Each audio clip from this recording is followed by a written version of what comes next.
अस्सलामुअलैकुम स्टूडेंट्स आज हम पढ़ रहे हैं लैब 8 में स्टैक एंड क्यू। स्टैक और क्यू क्या काम करता है और इसके फंक्शंस किस तरह से परफॉर्म होते हैं इस पे बात करेंगे। आज का जो क्लास का ऑब्जेक्टिव है वो सीखना है कि हम स्टैक के अंदर पुश एंड पॉप कैसे करते हैं और स्टैक को लिंक लिस्ट और एरे के थ्रू किस तरह से इम्प्लीमेंट करते हैं। सबसे पहले बात कर लेते हैं स्टूडेंट्स स्टैक की। अगर मैं स्टैक की बात करूं तो स्टैक आपके पास लिस्ट ऑफ एलिमेंट्स है in which an element may be inserted और deleted only at one end called the top of the stack. Basically आपके पास स्टैक में होता क्या है, आपके जो एलिमेंट्स हैं वो टॉप से ही इंसर्ट होते हैं और टॉप से ही डिलीट होते हैं। यानी कि हमारे पास दो फंक्शंस होते हैं स्टैक के अंदर। अगर मैं इंसर्ट करने जाऊं तो इंसर्ट का जो फंक्शन है उसके लिए स्टैक के अंदर एलिमेंट के इंसर्ट होने के लिए जो टर्म यूज होती है वो है पुश। और इसी तरह से अगर मैं स्टैक में से किसी भी एलिमेंट को डिलीट करने जाऊं तो उसके लिए जो टर्म यूज होती है वो है मेरे पास पॉप। पॉप के थ्रू आप एलिमेंट्स को डिलीट करते हैं स्टैक में से, स्टार्ट ऑफ द स्टैक से। और अगर पुश करना हो तो आप इसी तरह से एलिमेंट को पुश करते हैं स्टार्ट ऑफ द स्टैक से।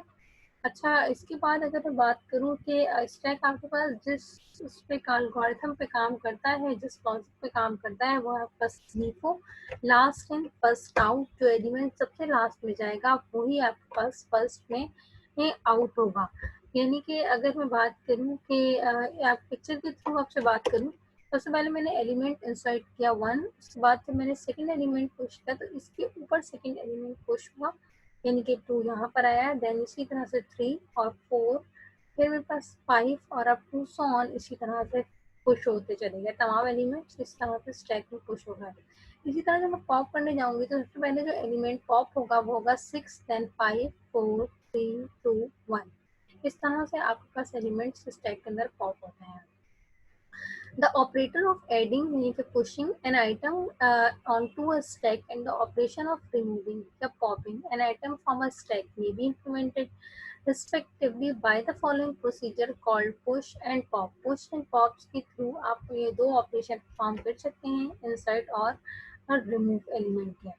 In executing the procedure push, one must first test whether the term is room in the stack for the new item. If not, then we have the condition known as overflow. अगर आप stack के अंदर किसी element को push या insert करने जाते हैं और वहाँ पे स्पेस नहीं है तो आपके पास जो कंडीशन मार्क होगी वो होगी आपके पास ओवरफ्लो की। इसी तरह से स्टूडेंट्स, अगर आप प्रोसीजर अप्लाई करते हैं पॉप का और किसी एलिमेंट को आप पॉप या फिर रिमूव करने जाते हैं और वो एलिमेंट आपके पास मौजूद ही नहीं है या आपके पास एलिमेंट्स मौजूद नहीं है स्टैक के अंदर, तो आपके पास जो कंडीशन मार्क होगी वो होगी अंडरफ्लो की। अब आइए हम देखते हैं कि स्टैक को लिंक लिस्ट के थ्रू किस तरह से इम्प्लीमेंट कर सकते हैं। सबसे पहले मैं क्या करूँगी यहाँ पे, इसी तरह से जिस तरह से हम लिंक लिस्ट में नोड बनाते हैं सबसे पहले हम नोड बनाएंगे। नोड डॉट एच यानी कि नोड की मेरे पास एक हेडर फाइल बनेगी और उसके अंदर एक स्ट्रक्चर बनेगा और उसके अंदर मेरे पास दो वेरिएबल्स होंगे। एक मेरे पास इंटीजर टाइप डेटा होगा जो कि इंटीजर टाइप का होगा और दूसरे पर बात दूसरी चीज़ मेरे पास नेक्स्ट पॉइंटर होगा जो कि नोड टाइप का होगा। क्योंकि नोड टाइप का इस वजह से है क्योंकि उस टेक्स्ट के अंदर क्या होगा, बेसिकली एड्रेस होगा और जिसका एड्रेस होगा उसके अंदर भी एक डेटा और एक एड्रेस पार्ट होगा। उसके बाद आपने कंस्ट्रक्टर बना लिया और उसके अंदर मैंने डेटा पास करवा दिया, जो भी वैल्यू होगी वो हम पास करवा देंगे। उसके बाद नोड डॉट सीपीपी की फाइल बनेगी, उसके अंदर हम इन दोनों वैल्यूज को इनिशियलाइज कर देंगे। डेटा के अंदर डेटा यानी कोई भी वैल्यू चली जाएगी और नेक्स्ट के अंदर आपके पास इनिशियली नल असाइन होगा। उसके बाद हेड नोट की फाइल बनेगी। हेड नोट के अंदर आपके पास दो चीज़ें होती हैं स्टूडेंट्स, एक होता है काउंटर और दूसरा होता है टॉप पॉइंटर। टॉप पॉइंटर में आपके पास एड्रेस होगा, जो भी नोट का नेक्स्ट नोट का एड्रेस होगा वो होगा, और काउंटर के अंदर आपके पास काउंट होगा कि स्टैक के अंदर आपके पास कितने एलिमेंट्स हैं, number of elements in the stack, ये आपके पास काउंटर होगा। अब हमने head note dot CPP file बनाई, उसके अंदर हमने क्या किया, यहाँ पे टॉप पे जो इनिशियली असाइन किया वो असाइन किया नल। अच्छा, इसके बाद हम बात करते हैं स्टैक डॉट एच की। हमने सबसे पहले क्लास बनाई यहाँ पे स्टैक की और उसके अंदर मैंने हेड एक पॉइंटर बनाया जो कि हेड नोट टाइप का है और उसके अंदर इनिशियली मैंने नल असाइन किया। और काउंटर पार्ट के अंदर मैंने सबसे पहले असाइन किया 0, यानी कि फॉर एग्जाम्पल स्टूडेंट्स के मेरे पास ये एक नोड है जो कि नोड इंसर्ट होने के लिए आई है, इसके काउंटर पार्ट में 0 है और इसके हेड पार्ट टॉप पार्ट के अंदर नल है। अब उसके बाद स्टूडेंट्स यहाँ पे मैंने कुछ फंक्शंस बनाए जो कि स्टैक पे परफॉर्म करने हैं। सबसे पहले स्टैक क्रिएट होगा और उसमें वैल्यू पास हो जाएगी, फिर आपको पुश करना होगा। पुश का एक फंक्शन होगा, उसके अंदर आप जो भी एलिमेंट चाहें पुश करा दें। देन आपके पास पॉप पी गेट काउंट, ये सब फंक्शन क्या करते हैं, एक एक चेक करेंगे। क्रिएट स्टैक क्रिएट होगा, पुश से आपके पास नए एलिमेंट्स आने वाले इंसर्ट होंगे, पॉप से आपके पास फर्स्ट एलिमेंट डिलीट होगा और इसी तरह पुश ऑन उस वक्त तक डिलीट जब तक आप पॉप कॉल करते रहेंगे हर फर्स्ट एलिमेंट डिलीट होता रहेगा। पीक आपके पास क्या करता है, पीक आपका जस्ट आप जब पीक को कॉल करते हैं तो आपका फर्स्ट एलिमेंट स्टैक का रिटर्न हो जाता है। गेट काउंट आपके पास स्टैक का साइज बता देता है। stack.cpp की फाइल बनेगी, इसके अंदर तमाम फंक्शंस की डेफिनेशंस मौजूद होंगी। जैसे कि सबसे पहले क्रिएट स्टैक को देख लेते हैं। सबसे पहले हमने क्या किया, स्टूडेंट्स टॉप नोड पॉइंटर बनाया जो कि नोड टाइप का है, और दूसरी चीज आपने टॉप टेम्प पॉइंटर बनाया जो कि हेड नोड टाइप का है। अच्छा, सबसे पहले हमने क्या किया, टेम्प आपके पास जो टेम्प जो एक नई नोड आई इंसर्ट होने के लिए है, उसके अंदर मैं जो टेम्प लिया, टेम्प के अंदर दो पार्ट है। टेम्प का एक काउंट पार्ट है और दूसरा आपके पास टॉप के अंदर हम टॉप नोड असाइन कर देंगे। ये मेरे पास स्टूडेंट्स इस वक्त टॉप नोड है, मैं यहाँ पे लिख देती हूँ ताकि आप लोगों को समझ में आ जाए। ये मेरे पास टॉप नोड है स्टूडेंट्स, टॉप नोड।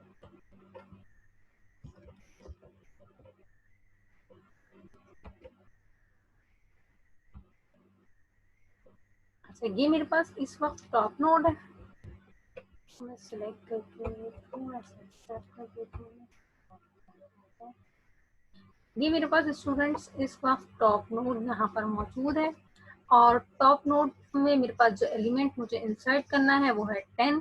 तो मुझे जो एलिमेंट इंसर्ट करना है वो है 10 और ये मेरे पास टेम्प है। टेम्प का जो टॉप पार्ट है वो मेरे पास इस वक्त यहाँ पे नल था जो स्टार्ट में। अब मेरे पास जो टेम्प का जो टॉप पार्ट है उसके अंदर वो इसको पॉइंट करने लगा, यानी यहाँ पे मैं एक एरो बना देती हूँ ताकि आपको समझ में आ जाए। ये जो टॉप है ये इसको पॉइंट करने लगा, यानी यहाँ पर एक एड्रेस आ गया 100। ये लिखा है यहाँ पे स्टूडेंट्स, मैं आपको एक्सप्लेन करती हूँ। टेम्प के जो टॉप पार्ट है उसके अंदर अपर टॉप नोड को पॉइंट कर लिया। ये टॉप नोड है मेरे पास, ये पॉइंट करने लगा इसको। और टेम्प का जो काउंट पॉइंट है उसमें इंक्रीमेंट हो गया 1 का। सबसे पहले इनिशियली ये 0 था और अब मेरे पास इसका जो काउंटर है उसके अंदर यहाँ पर आ गया 1, यानी कि एक नोड मेरे पास स्टैक में इस वक्त इंसर्ट हो गई। नेक्स्ट में क्या कहता है कि अब अपने हेड को, टेम्प आपके पास क्या बन गया, हेड, यानी कि अब ये टेम्प नहीं रहा। मैं यहाँ पे एक क्रॉस का मार्क लगा देती हूँ, यानी कि अब मेरे पास ये टेम्प नहीं रहा बल्कि आपके पास ये बन गया हेड। अब मेरे पास ये हेड है, ये मेरे पास अब हो गया हेड और अब ये टेम्प नहीं रहा। इसी तरह से मेरे पास फर्स्ट एलिमेंट स्टैक का इंसर्ट हो गया और मेरे पास कुछ इस तरह से आपको नजर आ रहा होगा कि आपके पास कुछ इस तरह से स्टैक बन गया जिसके अंदर एक टॉप नोड है और उसका जो नेक्स्ट पार्ट है वो नल है, उसके अंदर एक एलिमेंट है और दूसरा आपका हेड पार्ट है। हेड के अंदर आपके पास एक काउंटर है और दूसरा आपके पास टॉप नोड का एड्रेस है। इसी तरह से अगर मैं आऊँ इसके फंक्शन पे नेक्स्ट पे, सबसे पहले मेरे पास यहाँ पे मेरे पास फर्स्ट नोड बन गई, क्रिएट हो गया आपका स्टैक और फर्स्ट नोड के अंदर फर्स्ट नोड आपके पास स्टैक के अंदर मौजूद है। अब मेरे पास ये फंक्शन कॉल होगा अगेन और क्या चेक करेगा, if head equal to null. अगर हेड आपके पास नल के बराबर है तो डेफिनेटली क्रिएट स्टैक कॉल होना चाहिए और फर्स्ट नोड क्रिएट होनी चाहिए। लेकिन मेरे पास यहाँ फर्स्ट नोड ही इंसर्ट हो गई, आपने देखा। एल्स में क्या होगा कि टॉप नोड दोबारा से आपके पास एक नई टॉप नोड बनेगी। जब भी आपके पास नई नोड इंसर्ट होने आएगी तो वो टॉप नोड होगी, यानी कि अब स्टूडेंट्स बेसिकली ये टॉप नोड नहीं है, अब आपके पास टॉप नोड ये है जो नई इंसर्ट होने के लिए आई है।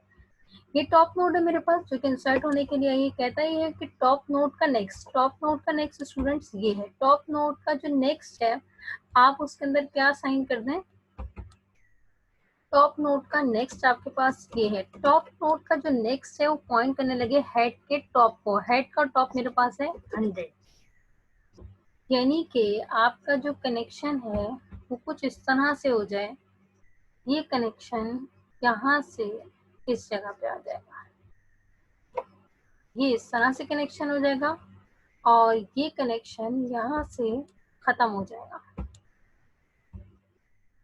ये कनेक्शन यहाँ से स्टूडेंट्स खत्म हो जाएगा और कहने लगा टॉप नोड का जो नेक्स्ट है, टॉप नोड का नेक्स्ट ये है, हेड का टॉप असाइन कर दो, हेड के टॉप में आपके पास 100 लिखा था, मैंने यहाँ से कनेक्शन हो गया, ये इन दोनों का आपस में कनेक्शन हो गया।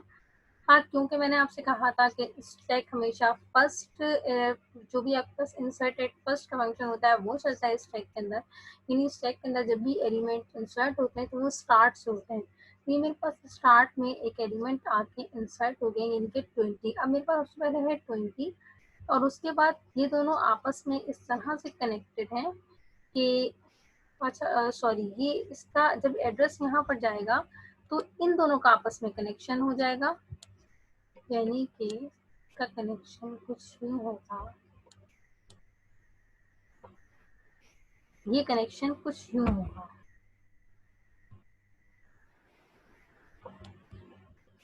ये मैंने एरो जो बनाया था ये दिखाने के लिए बनाया था कि इसका एड्रेस यहाँ पे चला जाएगा, बेसिकली ये इसको पॉइंट नहीं करेगा, इसका एड्रेस यहाँ पे चला जाएगा।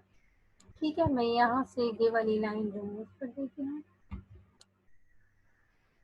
ठीक है, ये कनेक्शन यहाँ से ब्रेक हो जाएगा, अब आपके पास इंसर्ट स्टार्टिंग नोड 20 है और उसके बाद जो है वो 10 है और उसके बाद क्या कहता है हेड का टॉप, हेड के टॉप में आप टॉप नोड असाइन कर दें, यानी कि यहाँ से अब ये एड्रेस रिमूव हो जाएगा, यहाँ से ये एड्रेस रिमूव हो जाएगा और इसकी जगह पे आ जाएगा 200, यहाँ पे अब 100 नहीं रहा, अब यहाँ पर आ जाएगा 200।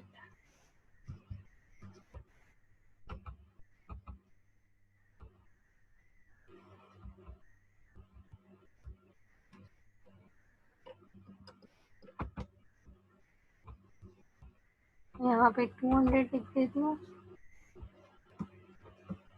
यहाँ पे आ जाएगा 200। अच्छा, ये इसके ऊपर ओवरलैप हो गया, पहले मैं इसको रिमूव कर देती हूँ। ठीक है, मैं इसको यहाँ से रिमूव कर देती हूँ।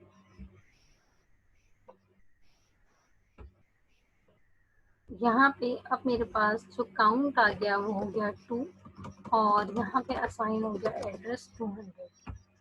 ये स्टूडेंट्स मेरे पास हो गया हेड का जो मेरे पास टॉप है, हेड के जो टॉप पार्ट है उसके अंदर टॉप नोड का एड्रेस आ गया, ये हेड का टॉप पार्ट था, ये आप इसको पॉइंट करने लगा, यानी अब मेरे पास एरो कुछ यूं होगा। ठीक है, अब मेरे पास इसको ये आपका जो नोड है वो इसको पॉइंट कर रही होगी, यहाँ से ये कनेक्शन ब्रेक हो जाएगा और ये कुछ इस तरह से आपके पास होगी, ये आपका हेड नोड है, हेड नोड में ये काउंटर पार्ट है, ये टॉप है और ये एलिमेंट दो एलिमेंट हैं जो मैंने आपके सामने अभी इंसर्ट किए हैं। इसी तरह अगर स्टूडेंट्स में पॉप की बात करूं तो ये तो हो गया आपका क्रिएट स्टैक का फंक्शन। अगर मैं पॉप की बात करूं तो पॉप आपके पास क्या करता है, एलिमेंट्स को डिलीट करता है। सबसे पहले हम क्या करेंगे, हेड का जो टॉप पार्ट है वो नल है, अगर हेड का टॉप पार्ट नल है इसका मतलब है मेरे पास स्टैक अंडरफ्लो की कंडीशन आ जाएगी, यानी मेरे पास एलिमेंट स्टैक में कोई भी मौजूद नहीं है। अदरवाइज हम क्या करेंगे कि एक नोड टाइप का टेम्प पॉइंटर बनाएंगे जो उसमें हम इनिशियली नल असाइन कर देंगे, नल असाइन करेंगे, आगे चल के देखते हैं इसको क्या करेंगे। टेम्प के अंदर हम असाइन कर देंगे हेड का टॉप, हेड के टॉप में मेरे पास इस वक्त रखा है 200, 200 असाइन हो जाएगा टेम्प में आके, यानी कि इसमें टेम्प के अंदर आपके पास 200 आ जाएगा, एक वैल्यू आ जाएगी, टेम्प के जो वैल्यू पार्ट है उसमें आपके पास क्या आ जाएगा 200 और हेड का जो काउंटर है वो हो जाएगा 1, यानी यहाँ पर स्टूडेंट्स हो जाएगा 1 और यहाँ पे मेरे पास आ जाएगा इस किसका, यहाँ से ये एड्रेस उठ के चला जाएगा किसके अंदर, पर जो इसकी जो वैल्यू है, इसकी ये एड्रेस जो है उठ के चला जाएगा टेम्प में और इसकी वैल्यू यानी कि 20 यहाँ पर आ जाएगी।